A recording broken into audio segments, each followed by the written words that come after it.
Bonjour à vous auditeurs. Que vous soyez collapseux ou pas, vous commencez à avoir un schéma à se dépeindre.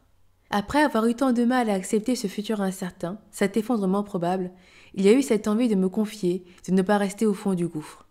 De revenir vers les miens, de leur parler de ce que j'avais vécu les semaines suivant la prise de conscience.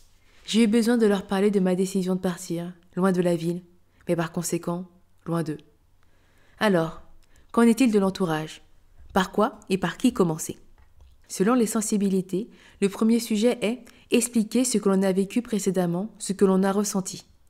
Moi, ça a été la théorie de l'effondrement, avec par exemple les pics pétroliers, phosphates, terres rares, l'écologie, les pesticides, l'épuisement des ressources, le réchauffement climatique, les inégalités, aussi bien dans une entreprise qu'à l'échelle mondiale. Il y a le choix.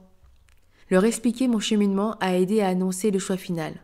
Je n'ai pas réussi à échapper aux gens voulant me dissuader, me disant que je dramatisais, que j'étais excessive, que la fin du monde n'était pas proche. Le fameux « la science nous sauvera ». Qu'en savent-ils vraiment ? Ont-ils aussi ingurgité une tonne d'informations ? Ont-ils ne serait-ce que conscience de ce qui se trame ? Et moi, n'ai-je pas tort ? C'est ainsi qu'intervient le respect et l'ouverture d'esprit. Le respect de leur laisser leur opinion et qu'eux respectent la mienne. Chacun a le droit de se tromper, mais je suis libre de faire mes propres erreurs. Je n'ai culpabilisé personne, je ne souhaitais pas qu'ils tentent de changer mon opinion, alors je n'ai pas essayé de changer la leur. Un débat permet de présenter son point de vue et ses arguments.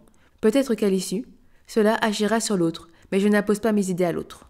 J'ai la chance d'avoir des parents et une famille ouverte et respectueuse. La bienveillance et l'écoute, voilà le secret de mes bonnes relations familiales.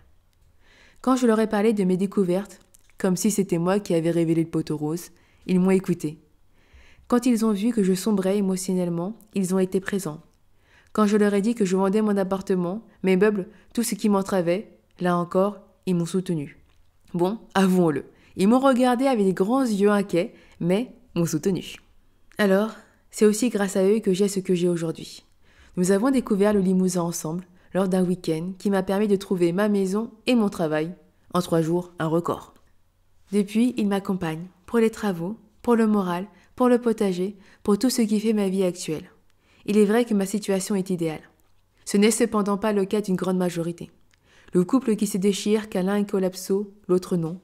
Une famille qui tente à tout prix de faire changer d'avis un collapso, car, tu comprends, ce mouvement fait un peu secte. Est-il si mauvais de vouloir se détacher du matériel et de revenir à l'essentiel ? Alors, pour tous ceux qui ne trouvent pas d'écho, d'oreilles auprès des leurs, des groupes et associations existent, des écolieux. Des rencontres collapso ont lieu. Soyons nous-mêmes et ne nous laissons pas saper le moral. Nous ne sommes pas seuls. Plus nous serons nombreux, moins la transition sera brutale. La résilience, grâce à vous, grâce à eux, grâce à nous, nous aiderons le plus grand nombre dans leur transition. Transmission des savoirs, bienveillance, sans pour autant être naïfs. La résilience.